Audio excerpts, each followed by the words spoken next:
Hello everyone, welcome है आप सबका आपके अपने ब्यूटीफुल से चैनल ब्लैक पेन सॉल्यूशन पर। और आज अपन डिस्कस करेंगे प्रकाश का अपवर्तन यानी कि रिफ्रैक्शन ऑफ लाइट। तो आज का अपना टॉपिक रहेगा प्रकाश का अपवर्तन। प्रकाश का अपवर्तन। तो प्रकाश क्या करता है, किसी पारदर्शी पृष्ठ से क्या हो जाता है, अपवर्तित हो जाता है। मतलब प्रकाश की किरण आएगी और किसी दूसरे माध्यम के तल से टकराएगी, और दूसरा माध्यम अगर पारदर्शी है तो प्रकाश की किरण उसके अंदर से अपवर्तित हो जाती है, मतलब उसके अंदर से प्रवेश करती है। तो कुछ या तो वो नॉर्मल के साथ मुड़ जाती है या उससे क्या हो जाती है, थोड़ी दूर हो जाती है। तो प्रकाश की इस घटना को अपन क्या कहते हैं, प्रकाश का अपवर्तन कहते हैं। तो होता क्या है, देखो अपवर्तन में क्या होगा, जब प्रकाश की किरण किसी एक माध्यम से दूसरे माध्यम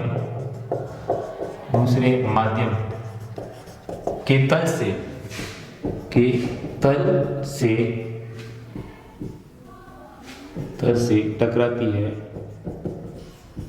है तो दोनों माध्यमों को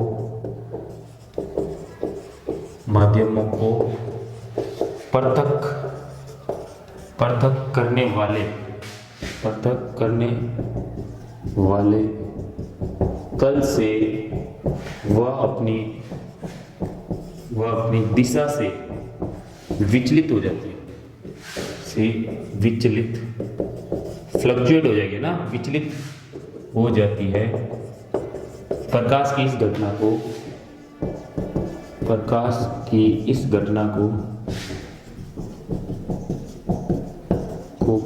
का अपवर्तन कहते हैं, राइट। तो देखो आपके पास यहाँ पे विरल माध्यम है, ठीक है, और यहाँ पे आपने क्या लिया, वाटर लिया। सपोज करो ये तल है और यहाँ पे क्या है, वाटर है। ये देखो ये वाटर है, पानी, ठीक है। तो ये आपके पास हो गया पानी और ये हो गई ऊपर क्या होगी, हवा।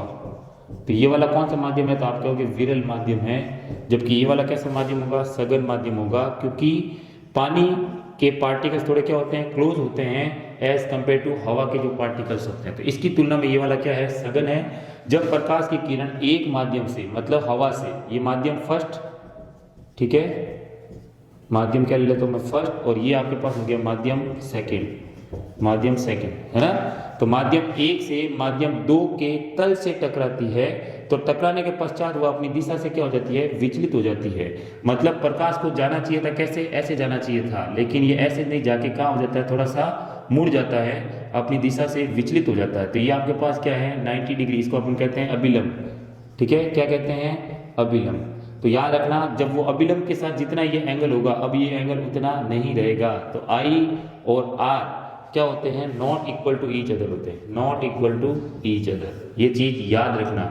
जबकि परावर्तन के अंदर क्या था, angle I equal to angle क्या होता है, आर होता है। जबकि अपवर्तन के केस में एंगल आई एंगल आर के इक्वल नहीं होता है, ठीक है। चलते हैं नेक्स्ट, और देखो एग्जाम्पल देता हूं मैं इसके आपको। एग्जाम्पल देखो, अपवर्तन की घटना के एग्जाम्पल देखो। सिक्के का पानी में गिरे सिक्के का ऊपर उठा हुआ दिखाई देना, ऊपर यानी कि ऊपर उठा हुआ दिखाई देना, ठीक है। अब देखो सपोज करो आपके पास ये टब है और इसके अंदर पानी में सिक्का गिरा हुआ है, ठीक है। ये देखो सिक्का कहाँ गिरा हुआ है, यहाँ पे गिरा हुआ है, ठीक है। लेकिन आपको दिखेगा कहाँ पे, सिक्का यहाँ पे दिखेगा, क्योंकि जब प्रकाश की किरण आएगी तो यूं जाती है प्रकाश की, लेकिन यहाँ से क्या हो जाती है, फ्लक्चुएट हो जाएगी। तो आप जब इसको एक मिनट को डायग्राम कर देंगे। सपोज करो ये कोई टब है और यहाँ पे सिक्का गिरा हुआ है, और अपन ने इसमें क्या भर दिया, पानी भर दिया, ठीक है। सिक्का पानी में गिरा हुआ है। अब आप देखोगे तो आपको क्या करेगा, ये जो सिक्का है वो ऊपर उठा हुआ दिखाई देगा, यहाँ दिखाई देगा आपको, देखो।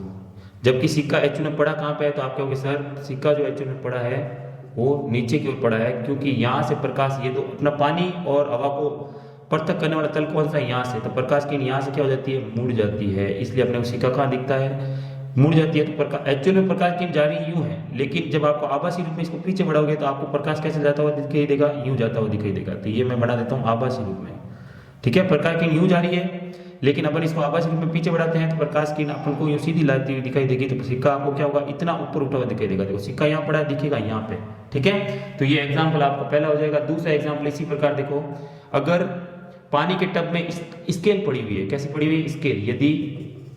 यदि किसी पानी के टब में, पानी से भरे टब में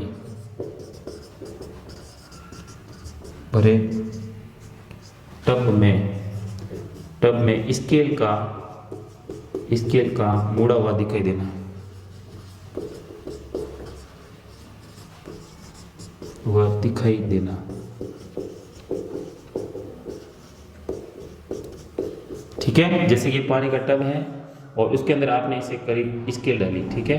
तो आपको स्केल कैसे दिखाई देगी, थोड़ी सी मुड़ी हुई दिखाई देगी, है ना। ये देखो स्केल कैसी है, यूं है, लेकिन आपको कैसे दिखाई देगी, यूं थोड़ी सी मुड़ी हुई दिखाई देगी, ठीक है।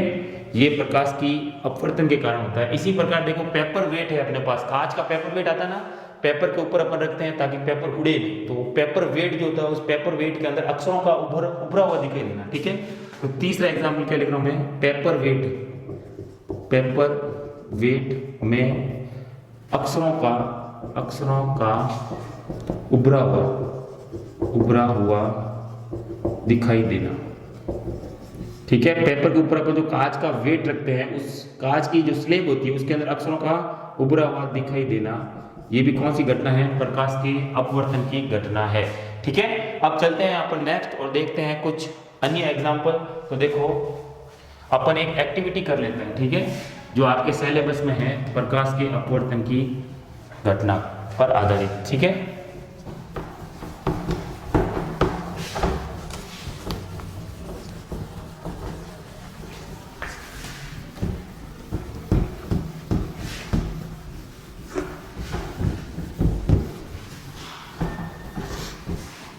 अपन क्या करेंगे, एक कांच का गत्ता लेते हैं, ठीक है।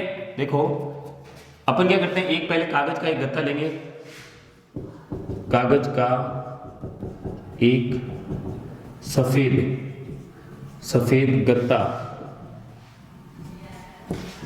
गत्ता लेते हैं, ठीक है। देखो उस गत्ते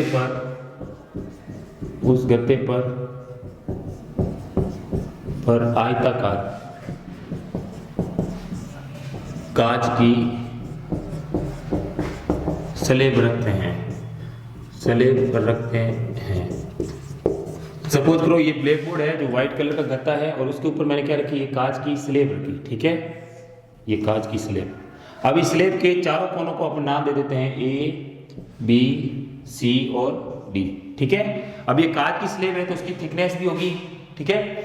अब क्या करेंगे, ये जो AB रेखा है उस पर मैं क्या करूंगा, एक न्यून कोण बनाती हुई एक रेखा खींचूंगा और इस रेखा पर मैं क्या करूंगा, 2 पॉइंट लगूंगा, एक P एक Q, और इस पर मैं क्या लगूंगा, यहाँ पे ऑल पिन लगा दूंगा, ठीक है। सपोज करो देखो एग्जांपल से, ये आपके पास एक व्हाइट गत्ता है और उसके ऊपर आपने क्या रखोगे, आयताकार स्लेब, ये आयताकार स्लेब है, ठीक है। जैसे ये डस्टर हो गया ऐसे, तो आयताकार है, इसकी थिकनेस भी होनी चाहिए, ठीक है। अब देखो मैं क्या करूंगा, यहाँ से एक न्यून कोण बनाती हुई रेखा खींचूंगा, ये देखो खींची हुई है ये रेखा। अब इस पर क्या करूंगा, 2 पॉइंट लगूंगा, उस 2 पॉइंट पर मैं क्या करूंगा, 2 ऑल पिन गाड़ दूंगा यहाँ पे, ठीक है। 2 ऑल पिन अपन क्या करेंगे, लंबवत लगा देंगे। अब क्या करेंगे, इस तरफ दूसरी ओर से यानी कि DC रेखा से अपन क्या करेंगे, इन ऑल पिनों को यहाँ से देखने का प्रयास करेंगे। तो आपको जो ऑल पिने हैं वो कुछ यहाँ पे दिखाई देगी, ऐसे यहाँ से देखोगे तो आपको यहाँ पे ऑल पिन है, कैसी दिखनी चाहिए, एकदम संपाति दिखनी चाहिए, एक के पीछे एक दिखनी चाहिए। मतलब अगर आप यहाँ से देखोगे तो आपको यहाँ से ऑल पिन कितनी दिखेगी, एक ही दिखेगी, क्योंकि दूसरी पिन क्या होगी, इसके पीछे आ जाएगी, ठीक है। तो यहाँ से जब दिखे तो वहां पे आप 2 पॉइंट लगाओ, फिर क्या करो, आप इस स्लेब को यहाँ से हटा दो। हटाने के बाद क्या करो, आप इन दोनों को आपस में मिलाओ, ऐसे इन दोनों पॉइंट को आपस में मिलाओ। सपोज करो इस पॉइंट को आपने नाम दे दिया O, इसको नाम दिया O', तो आपको कुछ ऐसा लगेगा कि प्रकाश की किरण ऐसे आई और ऐसे चली गई, ठीक है। ये आपके पास कोण हो गया I और ये आपके पास कोण हो गया R, और यहाँ से देखो प्रकाश किरण कैसे आई, यूं आई और यूं चली गई प्रकाश की किरण, देखो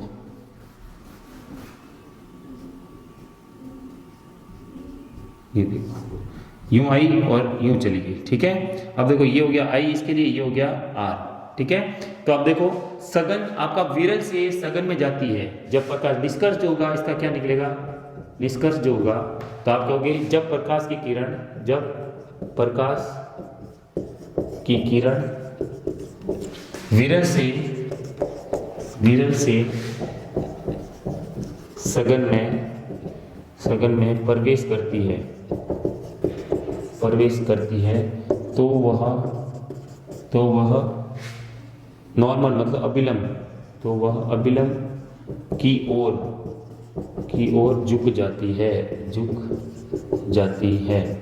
मतलब जब प्रकाश किरण आपके आएगी विरल से सघन में जाएगी, ये आपके पास कांच है तो क्या होगा, ये सघन होगा, तो विरल से सघन में जाएगी तो क्या हो जाएगी, अभिलंब की तरफ झुक जाती है। जबकि ये फर्स्ट निष्कर्ष हो गया, जबकि दूसरा क्या होगा, जबकि प्रकाश जब सघन से विरल में जाता है तो प्रकाश की किरण अभिलंब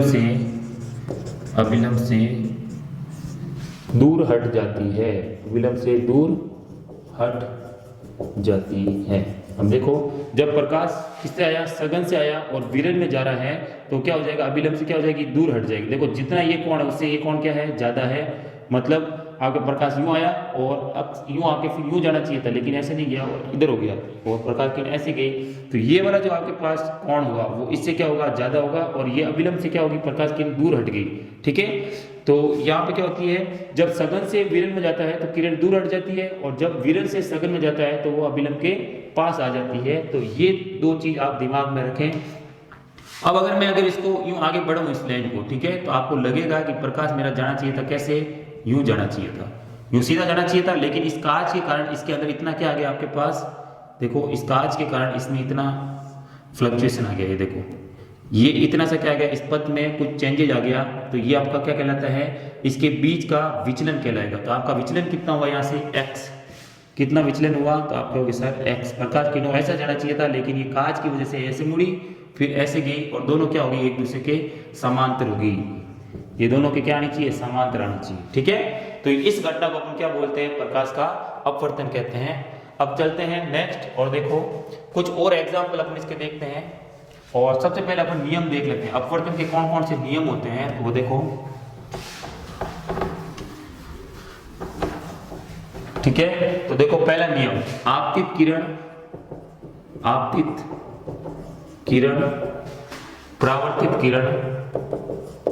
परावर्तित किरण तथा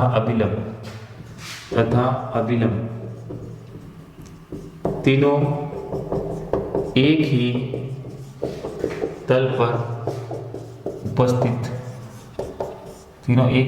उपस्थित होते हैं। ये चीज आप दिमाग में रखें, पहला नियम, उपस्थित होते हैं, ये नियम है किसके, अपवर्तन के नियम, ठीक है। तो दूसरा पॉइंट आ जाएगा, देखो स्नेल का नियम, दूसरा पॉइंट आएगा स्नेल का नियम क्या कहता है कि आपतित कोण कहता है कि आपतित कोण की जया तथा परावर्तित कोण की जया का अनुपात सदैव क्या होता है, सदैव नियत यानी कि स्थिरांक रहता है। यानी कि आप कह सकते हो साइन आई, यहाँ पे जया मतलब साइन थीटा है, साइन आई और अपॉन साइन आर, मतलब आपतित कोण की जया और परावर्तित कोण की जया, इसका मान हमेशा क्या रहेगा, आप कहोगे सर नियत रहेगा, कांस्टेंट रहेगा, समय के साथ परिवर्तित नहीं होगा। तो आप कह सकते हो साइन आई बटे में क्या आ जाएगा, साइन आर बराबर क्या हो जाएगा, म्यू, क्या बोलते हैं इसको, म्यू, ये देखो म्यू का मतलब होता है म्यू, ये देखो ये म्यू है ना, म्यू को कहते हैं यहाँ पे अपवर्तनांक, क्या कहते हैं, अपवर्तनांक, ठीक है। और अपवर्तनांक जो होता है आपका, उसको अपन यूं भी लिख सकते हैं, देखो यहां से रब कर रहा हूं ऊपर का पॉइंट। अपवर्तनांक को अपन क्या लिख सकते हैं, अपवर्तनांक म्यू बराबर प्रकाश का या प्रकाश की चाल माध्यम एक में बटे में आ जाएगा प्रकाश की चाल माध्यम 2 में। ठीक है, जब प्रकाश एक माध्यम से दूसरे माध्यम में जाता है तो प्रकाश की चाल इस हवा में क्या थी, प्रकाश की चाल इस कांच के अंदर क्या थी, तो उन दोनों का जो अनुपात होगा वो क्या होगा, म्यू होगा। और म्यू को आप साइन आई बटा साइन आर से भी निकाल सकते हो, साइन आई बटे में साइन आर, तो इससे भी आप इसको निकाल सकते हो। अब ये क्या कहलाएगा, 2 के माध्यम में 1 का सापेक्ष अपवर्तनांक कहलाएगा। इसको अपन यूं लिखेंगे कि माध्यम 2 के सापेक्ष माध्यम 1 का अपवर्तनांक है, तो इसको लिखेंगे म्यू 2 1, यानी कि 2 के रिस्पेक्ट में 1 का, तो इसको बोला जाता है सापेक्ष अपवर्तनांक। क्या बोलते हैं, सापेक्ष अपवर्तनांक। ठीक है, और अगर यहाँ पे मैं प्रकाश जो है वो कहां से जा रहा है, प्रकाश की चाल निर्वात में, किस में ले रहा हूं मैं, निर्वात, जहां पे हवा नहीं हो, बिना वात मतलब निर्वात, कोई भी हवा नहीं हो, तो प्रकाश की चाल निर्वात में बटे में लिखेंगे प्रकाश की चाल किसी अन्य माध्यम में, तो उसको बोला जाता है निरपेक्ष अपवर्तनांक। क्या बोलते हैं इसको, निरपेक्ष अपवर्तनांक। यानी कि प्रकाश कहां से आ रहा है, सबसे पहले प्रकाश जो होगा वो निर्वात से आ रहा है, मतलब यहाँ पे कोई हवा नहीं है, तो प्रकाश की बिल्कुल भी क्या होगी, मुड़ेगी नहीं। तो यहाँ से किस में आ रहा है, निर्वात से आते आते किसी माध्यम के अंदर गया, तो इसको निर्वात के सापेक्ष में किसी माध्यम का जो अपवर्तनांक होगा उसको अपन क्या लिखेंगे, निरपेक्ष अपवर्तनांक। लेकिन यहाँ पे मैंने अगर माध्यम हवा ले लिया, हवा से अगर इसके अंदर जा रहा है तो उसको क्या बोलेंगे, सापेक्ष अपवर्तनांक बोलेंगे। ठीक है, तो सिंपल सी चीज है। तो अब देखो सापेक्ष अपवर्तनांक का जो मान होता है वो याद रखो। देखो कुछ पदार्थों के या द्रव्यमानों के निरपेक्ष अपवर्तनांक, कुछ द्रव्यमान मतलब पदार्थों के निरपेक्ष अपवर्तनांक। ठीक है, तो कौन कौन से, देखो सबसे पहले अपन ले लेते हैं हवा का अपवर्तनांक, मतलब प्रकाश कहां से जा रहा है, निर्वात से हवा में जा रहा है। यहाँ पे निरपेक्ष का मतलब क्या होगा, प्रकाश कहां से जा रहा है, निर्वात से किस में जा रहा है, किसी माध्यम के अंदर जा रहा है प्रकाश, तो उस समय जो अपना उसका अपवर्तनांक आएगा, तो हवा के केस में क्या होगा, निर्वात से किस में जा रहा है, हवा के अंदर प्रकाश जा रहा है, तो उसका अपवर्तनांक आएगा 1.0003। ठीक है, इसकी कोई यूनिट नहीं होती है। अपवर्तनांक जो म्यू होता है, म्यू क्या होता है, मात्रकहीन राशि है गाइस, मात्रकहीन राशि है। ठीक है, और म्यू जो होता है वो साइन आई बटे में क्या होता है, साइन आर आता है। ठीक है, और आई की वैल्यू अगर सपोज करो ये वाली ज्यादा और ये वाली कम है, तो देखो ज्यादा ये है कम ये है, तो प्रकाश कहां से कहां जा रहा है, तो आप कहोगे सर प्रकाश विरल से किस में जा रहा है, सघन में जा रहा है। अगर आई की वैल्यू आर से ज्यादा हो तो प्रकाश कहां जा रहा है, प्रकाश सरल से किस में जा रहा है, विरल में जा रहा है। यानी कि आपके पास जो म्यू की वैल्यू आएगी वो क्या आएगी, 1 से ज्यादा आएगी। उस केस में 1 से क्या होगी, ज्यादा होगी म्यू की वैल्यू। और जब आई आपका जब क्या हो जाए, आई छोटा हो जाए आर बड़ा हो जाए, मतलब आई आपके पास हो जाए छोटा और आर हो जाए बड़ा, तो उस समय म्यू की वैल्यू जो होगी वो क्या होगी, 1 से ज्यादा होगी। म्यू की वैल्यू किससे आएगी, 1 से कम होगी। क्या होगी, 1 से कम। और आपका प्रकाश जाएगा कहां से कहां जाएगा, प्रकाश जाएगा सघन से विरल की ओर गमन करता है, विरल की ओर गमन करता है। ठीक है, तो ये चीज भी आप दिमाग में रखें। ठीक है, यानी कि आई जिसके लिए ज्यादा होगा वो प्रकाश सरल से विरल में आ रहा है, मतलब क्या हुआ, प्रकाश सरल से किस में जा रहा है, सघन माध्यम में, सरल से सघन में जाएगा। ठीक है, आई बड़ा होगा तो, और जब आपका आर बड़ा होगा तो प्रकाश कहां से जाएगा, सघन से किस में जाएगा, विरल की तरफ जाएगा, और उसके लिए म्यू कितना होगा, तो आप कहोगे सर 1 से क्या होगा, कम होगा, जबकि इसके लिए क्या होगा, म्यू आपका 1 से ज्यादा होगा। तो ये चीज भी आप दिमाग में रखें। तो इसका मतलब ये 1 से ज्यादा आ रहा है तो प्रकाश कहां से जा रहा है, विरल से सघन में जा रहा है। तो खुद सोचो किससे आ रहा है प्रकाश, निर्वात से किस में जा रहा है, हवा में जा रहा है, तो उसके लिए साइन आई का मान ज्यादा रहेगा और साइन आर का मान क्या रहेगा, कम रहेगा। तो आपके पास जो म्यू की वैल्यू वो 1 से क्या होगी, ज्यादा होगी। ठीक है, तो ये वाला आपके पास आएगा, तो और 1 से ज्यादा होगी। तो तो ये हवा के लिए हो गया। पानी के लिए लगभग कितना होता है, तो आपके वैसे 1.33 होता है। और बर्फ के लिए यही बात, अगर बर्फ में देखी जाए, निर्वात से प्रकाश किरण किस में जा रही है, बर्फ के अंदर जा रही है, तो उसके लिए जो होगा कितना आएगा, 1.31 आएगा म्यू की वैल्यू, ठीक है। केरोसिन की बात करूं मैं, तो केरोसिन होगा आपका म्यू इक्वल टू 1.44। यूनिट नहीं रखनी अपने, इसकी यूनिट नहीं होती है, यूनिट लेस होता है, ठीक है। हवा के बाद में देखो हीरा की बात करूं मैं, हीरा सबसे प्रकृति का सबसे कठोर होता है। तो जब प्रकाश निर्वात से किस में जाएगा, हीरे में जाएगा, तो उसमें म्यू की वैल्यू बहुत ज्यादा आएगी। और कितनी आएगी, 2.42 आएगी। ये किसकी वैल्यू है, म्यू की वैल्यू है, अपवर्तनांक, ठीक है। और कौन सा अपवर्तनांक है, तो आपको सर निरपेक्ष अपवर्तनांक, मतलब प्रकाश किरण कहां से जा रही है, निरपेक्ष मतलब निर्वात से किसके अंदर गमन कर रही है, आपके पास ये दिए गए पदार्थों के अंदर गमन करती है। तो उसके लिए म्यू का वैल्यू अलग अलग प्रदर्शित होती है, ठीक है। अब यहाँ पे आगे आपके पास ये, अब अपन चलते हैं नेक्स्ट और देखते हैं निर्वात। अच्छा एक चीज और याद रखो, निर्वात में प्रकाश का जो वेग होता है, निर्वात में प्रकाश का वेग कितना होता है, तो कहोगे 3 × 10⁸ मीटर प्रति सेकेंड। 3 × 10⁸ मीटर पर सेकेंड। ये किसकी यूनिट, किसकी होता है, निर्वात में प्रकाश का वेग होता है, राइट। अब चलते हैं नेक्स्ट और देखते हैं कुछ उदाहरण, ठीक है। देखो अपवर्तन के कुछ उदाहरण देखेंगे।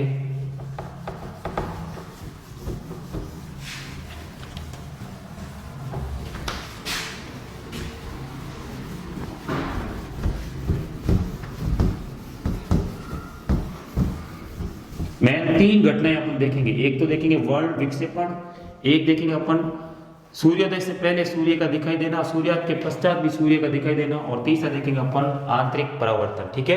तो देखो कुछ उदाहरण हैं इंपॉर्टेंट जो पूछे जाते हैं, कंपटीशन एग्जाम में पूछे जाते हैं और मोड पॉइंट ऑफ व्यू से भी इंपॉर्टेंट है। तो पहले लेता हूं मैं, सूर्योदय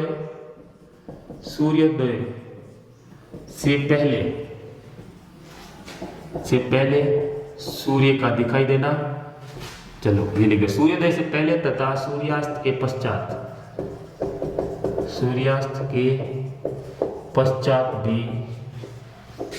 भी सूर्य का दिखाई देना, ठीक है। अब देखो ये आपके पास क्या होती है, पृथ्वी होती है, ये अपन जो धरती अपन जिस पे रहते हैं, ठीक है, पृथ्वी। और ये चारों तरफ की पृथ्वी क्या है, वायुमंडल है। ये क्या है, पृथ्वी के चारों तरफ वायुमंडल है, ठीक है, जिसमें बहुत सारी क्या है, गैसें हैं आपके पास, क्या है, बहुत सारी गैसें हैं। तो ये आपके पास क्या हो गया, वायुमंडल,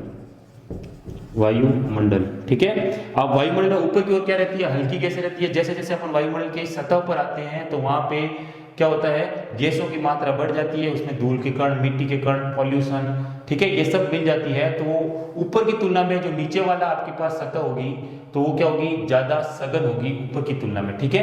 तो ऊपर रहेगा विरल माध्यम, क्योंकि ऊपर हवा ही नहीं है, तो निर्वात से फिर धीरे धीरे सघन में आएगी और नीचे आती प्रकाश की किरण क्या हो जाएगी, और ज्यादा सघन माध्यम में प्रवेश करेगी, क्योंकि यहाँ पे पॉल्यूशन के कारण, धूल के कारण, मिट्टी के कारण और बहुत सारी जहरीली गैसें भी होती है, ठीक है। तो इन्वायरमेंट में नीचे की तरफ ज्यादा होती है, तो आपका प्रकाश की किरण क्या होगी, ज्यादा मुड़ेगी, किस तरफ, अभिलंब की तरफ, ठीक है। सपोज करो आपका सूर्य यहाँ पे है, सूर्य कहाँ पे है, यहाँ पे है, और यहाँ से अभी क्या हुआ, यहाँ से इस लाइन के ऊपर मैं मान लेता हूँ साम्य अवस्था है, क्या है, साम्य अवस्था। इसके ऊपर अगर सूरज आ जाएगा तो आपको क्या दिखने लगेगा, सूर्योदय हो जाएगा। मतलब यहाँ पे इस लाइन पे क्या होगा, सूर्योदय होगा, ठीक है। इस लाइन से ऊपर सूरज आया तो सूर्योदय, इससे नीचे आया तो क्या है, सूर्यास्त है, मतलब वो सूरज नीचे डूबा हुआ है, ठीक है। अब प्रकाश क्या करता है, सपोज करो प्रकाश यूं आएगा, सूरज से यूं प्रकाश आया, अब क्या होगा, वो अक्ष के साथ झुकेगा, ऐसे जाते जाते सीधा नहीं जाएगा, ऐसे अक्ष की तरफ झुकता जाएगा। और जब अपन इसको आभासी रूप में पीछे की ओर तुम बढ़ाते हो, देखो ये ऐसे ऐसे आता तो प्रकाश की क्या होगी, झुकेगी। ये प्रकाश की लाई यूं झुकती गई, क्योंकि यहाँ पे जब अपन तल के पास आते हैं तो सघन माध्यम होता जाता है। सघन माध्यम होने के कारण प्रकाश किरण क्या होती है, अभिलंब के साथ ये मूर्ति रहेगी, ठीक है। और आपकी किरण कहाँ आएगी, यहाँ पे। अब जब यहाँ पे कोई व्यक्ति खड़ा है और वो ऊपर की ओर देखेगा तो आपको प्रकाश किरण यूं आती हुई नजर आएगी, जैसे कोई प्रकाश किरण इधर से आ रही है। तो यहाँ पे आपको सूरज दिखाई देगा, जबकि एक्चुअल में सूरज कहाँ है, यहाँ है। तो आपका देखो सूर्योदय हो गया, क्योंकि सूर्योदय इस लाइन के ऊपर आपका सूर्योदय दिखने लग जाएगा। तो सूरज नीचे है, लेकिन अपने को कहाँ दिखाई देगा, ऊपर दिखाई देगा। किस कारण दिखाई देगा, प्रकाश के अपवर्तन के कारण दिखाई देगा। ये देखो, क्योंकि प्रकाश की किरण कहाँ से आ रही है, यूँ आ रही है, यूँ आती आती इसको पीछे बढ़ाया तो यहाँ दिखेगा। इसी प्रकार देखो जब सूर्यास्त हो जाए, सपोज करो इस लाइन से नीचे क्या हो जाए, सूर्यास्त हो जाता है, ठीक है। अब मुझे क्या लग रहा है, ये देखो सूरज ऐसे ऐसे होता होता इधर आएगा, ठीक है, तो प्रकाश कहाँ जाएगा, देखो यूँ जाएगा।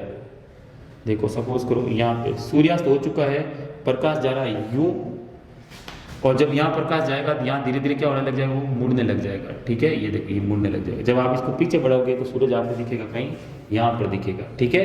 तो अब सूर्यास्त हो चुका है, लेकिन फिर भी आपको सूर्य दिखाई दे रहा है, देखो, ठीक है। सूरज कहाँ जा चुका है, यहाँ पे जा चुका है, और यहाँ पे इस लाइन पे क्या हो जाता है, सूर्यास्त हो जाता है। क्या हो जाता है, सूर्य अस्त हो जाता है, ठीक है। इससे नीचे सूर्यास्त हो चुका है, फिर भी आपको प्रकाश की न्यू जाएगी, फिर वापस पीछे बढ़ाओगे तो आपको सूरज कहाँ दिखाई देगा, यहाँ दिखाई देगा, जबकि एक्चुअल में सूरज कहाँ है, यहाँ है। तो सूर्यास्त के पश्चात भी सूर्य का दिखाई देना और सूर्योदय से पहले भी सूर्य का दिखाई देना, तो ये प्रकाश की जो घटना होती है वो किस पर आधारित होती है, प्रकाश के अपवर्तन पर आधारित होती है, ठीक है। अब चलते हैं यहाँ पर नेक्स्ट और देखते हैं वर्ण विक्षेपण, ठीक है। वर्ण विक्षेपण,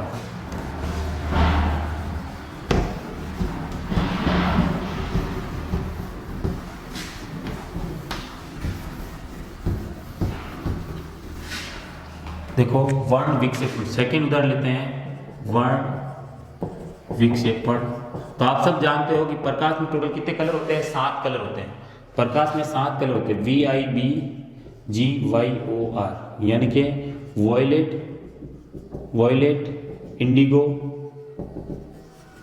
ठीक है, ब्लू, और आपका ग्रीन, येलो, और कौन सा आएगा, ऑरेंज, और कौन सा आएगा, रेड। ये कितने कलर है, टोटल 7 कलर है। इन 7 कलर अपने को जब मिले हुए आते हैं तो कैसा दिखता है, व्हाइट दिखता है। तो खुली आंखों से इनको अपन क्या करते हैं, नग्न आंखों, मतलब खुली आंखों से अपन प्रकाश की जो रंग है उन 7 कलर को नहीं देख सकते, तो अपन क्या करते हैं, प्रिज्म की सहायता से, आपका ये प्रिज्म होता है, ठीक है। क्या होता है, प्रिज्म की सहायता से अपन क्या करते हैं, सूर्य की जो प्रकाश की किरण होती है, ये सूर्य की प्रकाश की किरण है, सपोज करो यूँ आ रही है, ठीक है। देखो यूँ प्रकाश किरण आ रही है, ये प्रकाश की किरण है। अब इस किरण में कितने कलर है, तो आप कहोगे टोटल 7 कलर है इस प्रकाश किरण में। कितने कलर है, 7। लेकिन खुली आंखों से अपन नहीं देख सकते, तो इसको प्रिज्म की सहायता से पर्दे पर उतारा जाता है। ये आपके पास क्या है, सपोज करो कोई व्हाइट कलर का पर्दा है, सफेद पर्दे पर उतारा जाता है, ये आपके पास सफेद पर्दा है, ठीक है। तो इसमें जो कलर है ये वो कलर आपको यहाँ 7 पर्दे पर अलग अलग पट्टियां बनी हुई दिखाई देगी, ठीक है। तो देखो सबसे भारी जो कलर होगा उसका वेग क्या होगा, सबसे कम होगा, और वो सबसे क्या होगा, नीचे की ओर आएगा। तो इन कलर में सबसे भारी जो कलर होता है वो कौन सा होता है, वॉयलेट के particles as compare to red colour क्या होते हैं, ज्यादा भारी होते हैं, तो वो क्या होगी, कम मुड़ेगी, और सबसे नीचे की ओर कौन सी रहेगी आपके पास, देखो ये पका की नाई यूं, यहां से विरल से सघन में आई तो क्या होगी, अक्ष के साथ झुक गई। अब वापस किस में जा रही है, सघन से वापस किस में जा रही है, विरल में जा रही है, तो प्रकाश किरण आएगी यहाँ पे, ठीक है। फिर वापस देखो इसमें से दूसरा कलर वापस यूँ आएगा और यहाँ टकराएगा, और यहाँ टकराने के बाद कैसा हो जाएगा, यूँ आ जाएगा, ठीक है। ये देखो ऐसे कलर आएगा आपके पास, ये तीसरा कलर ऐसे और आएगा और यूँ आके यूँ चला जाएगा, चौथा कलर भी ऐसे यूँ आएगा और यूँ आके यूँ चला जाएगा, पांचवा कलर भी यूँ आएगा और यूँ आके यूँ चला जाएगा, छठा कलर भी ऐसे यूँ आएगा और यूँ चला जाएगा, ठीक है। ये देखो सातवां कलर भी आपका यूँ आएगा, फिर यूँ आके यूँ आ जाएगा। तो अलग अलग आपको क्या दिखेगी, यहाँ पे पट्टियाँ दिखाई देगी, यहाँ पे अलग कलर, यहाँ पे अलग, यहाँ अलग, यहाँ अलग, यहाँ अलग, यहाँ अलग, यहाँ अलग। तो आपको सबसे नीचे वॉयलेट, फिर ऊपर आएगा इंडिगो, फिर ब्लू, फिर आपका ऐसे चलता रहेगा, वॉयलेट, इंडिगो, ब्लू, फिर ग्रीन, फिर येलो, ऑरेंज और रेड, ऐसी रेड की पट्टियां दिखाई देगी यहाँ पे, ठीक है। अलग अलग कलर की दिखाई देगी, तो इसको अपन बोलते हैं वर्ण विक्षेपण। क्या बोलते हैं, वर्ण विक्षेपण। देखो इसका डायग्राम थोड़ा और अच्छे से बना देते हैं, देखो थोड़ा सा डायग्राम बनाते हैं। देखो सपोज करो प्रकाश की न्यू आई यूं चलेगी, ठीक है, 1 2, फिर आई तीसरी, ये देख तीसरी, फिर आई चौथी, ये देखो यहाँ पाएगी, सपोज को 5 ले लेता हूँ, 5, ये छठी, ठीक है, और यहाँ पे ले लेता हूँ मैं 7। तो सबसे ऊपर क्या रहेगा आपका, यहाँ पे रेड कलर रहेगा, क्या रहेगा, रेड कलर। तो ये भी ध्यान रखें कि जो आपका प्रकाश होता है उसमें हल्का जो कलर होगा वो कहाँ रहेगा, ऊपर की ओर रहेगा, और उसका वेग क्या होगा, सबसे ज़्यादा। तो आपको अगर पूछे तो सबसे ज़्यादा वेग किसका, यहाँ पे रेड का होगा, ठीक है, क्योंकि ऊपर की ओर आ रही है। वॉयलेट सबसे नीचे होगा, वॉयलेट के बाद में आएगा इंडिगो, इंडिगो के बाद आएगा ब्लू, ब्लू के बाद आएगा आपका ग्रीन, फिर आएगा येलो, फिर आएगा ऑरेंज और फिर होगा रेड। तो प्रकाश में 7 कलर होते हैं और यहाँ से ये क्या हो जाएगा, अलग अलग डिवाइड हो जाएगा और आपको पर्दे पर टोटल कितने कलर दिखेंगे, 7 कलर दिखाई देंगे और वो भी एक वेल अरेंज दिखेगा, मतलब वॉयलेट, वॉयलेट के ऊपर Indigo, blue, green, yellow, orange और रेड, ऐसे कलर दिखेंगे जिसको अपन बोलते हैं वर्ण विक्षेपण, ठीक है। और इस फिनोमिना को बोला जाता है स्पेक्ट्रम। क्या बोलते हैं, स्पेक्ट्रम, ठीक है। तो क्या होगे, प्रकाश में टोटल 7 कलर उपस्थित होते हैं जिसको अपन खुली आंखों के द्वारा नहीं देख सकते, अतः इन 7 कलर को प्रिज्म की सहायता से सफेद पर्दे पर उतारा जाता है। प्रकाश की इस घटना को अपन क्या कहते हैं, स्पेक्ट्रम कहते हैं, ठीक है। जिसमें सबसे भारी कलर सबसे नीचे की ओर रहता है और सबसे हल्का कलर कहाँ रहता है, ऊपर की ओर रहता है, ठीक है। अब अपन डिस्कस करते हैं आंतरिक परावर्तन को, ठीक है। डिस्कस करते हैं आंतरिक परावर्तन।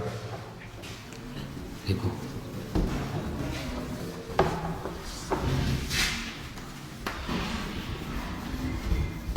तीसरा पॉइंट मैं ले रहा हूं, आंतरिक परावर्तन। आंतरिक,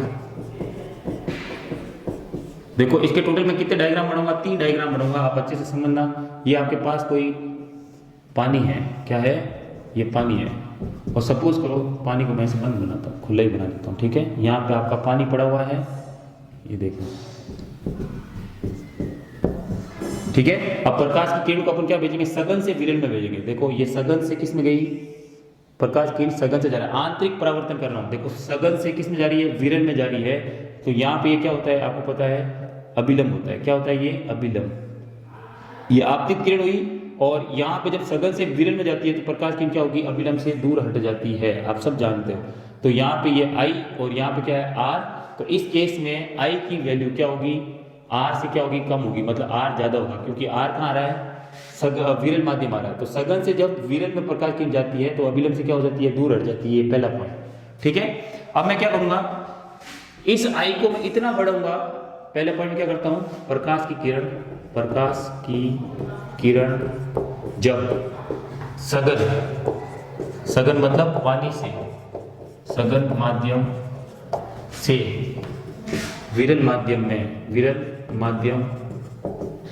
माध्यम में प्रवेश करती है, प्रवेश करती है तो वह अभिलंब से क्या हो जाती है, अभिलंब से दूर हट जाती है, ठीक है। देखो दूर हट गई। अब सेकंड पॉइंट क्या करूंगा, सेकंड पॉइंट में अपन क्या करेंगे, ये जो आपके पास आपतन कोण, आपतन कोण का मान इतना बढ़ाते हैं, इतना बढ़ाते हैं कि r बराबर 90 हो जाए, अर्थात परावर्तित किरण पानी के तल के समांतर हो जाए। क्या हो जाए, तल के समांतर हो जाए, ठीक है। मैं यहाँ पे क्या करूंगा, आई को इतना बढ़ाऊंगा कि आर कितना हो जाए, 90 डिग्री हो जाए। देखो ये रहा आपके पास अभिलंब, यहाँ पे प्रकाश पानी है, ठीक है। अब मैंने आई को इतना बढ़ाया, आई को इससे थोड़ा सा क्या कर दिया, बड़ा बना दिया। तो आई को इतना बढ़ाया कि परावर्तित किरण क्या हो जाए, इसके समांतर आ जाए। क्या हो जाए, समांतर आ जाए, मतलब ये कोण कितना बन जाए, 90 डिग्री बन जाए, ठीक है। तो जिस मान पर ये आर कितना हो रहा है, 90 हो रहा है, आर कितना हो रहा है, 90 हो रहा है। तो आई को आपने कितना बढ़ाया, थीटा एंगल पर बढ़ाया, ठीक है। आई को आप थीटा एंगल पर बढ़ाया, तो ये जो थीटा एंगल कहलाएगा, आई को किसके बराबर बढ़ाएंगे, यहाँ से थोड़ा सा इसको बढ़ाया, तभी तो ये इसकी क्या होगी, समांतर आएगी। तो आई का मान मैंने थीटा एंगल तक बढ़ाया, तो इस थीटा के मान को अपन बोलते हैं क्रांतिक कोण। क्या बोलेंगे, क्रांतिक कोण, ठीक है। क्रांतिक कोण आपतन कोण का वह मान है जिस पर परावर्तन कोण का मान कितना हो जाए, 90 डिग्री हो जाए, ठीक है। तो ये देखो अभिलंब के साथ कितना हो गया, यहाँ पे 90 डिग्री हो गया है, किसका, आप परावर्तन कोण का मान, ये है परावर्तन कोण, ठीक है। और ये वाला आपके पास है आपतन कोण, ठीक है। अब मैं क्या करूंगा, तीसरा पॉइंट लिखेंगे, आपतन, ये जो आपके पास आपतन कोण का मान क्रांतिक कोण से, आपतन कोण आई का मान क्रांतिक कोण से, क्रांतिक कोण से थोड़ा सा भी बढ़ाने पर प्रकाश पूर्णतया क्या हो जाएगा, आंतरिक परावर्तित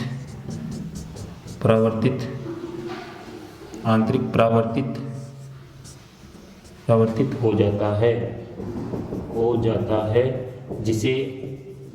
जिसे आंतरिक प्रकाश का आंतरिक परावर्तन कहते हैं।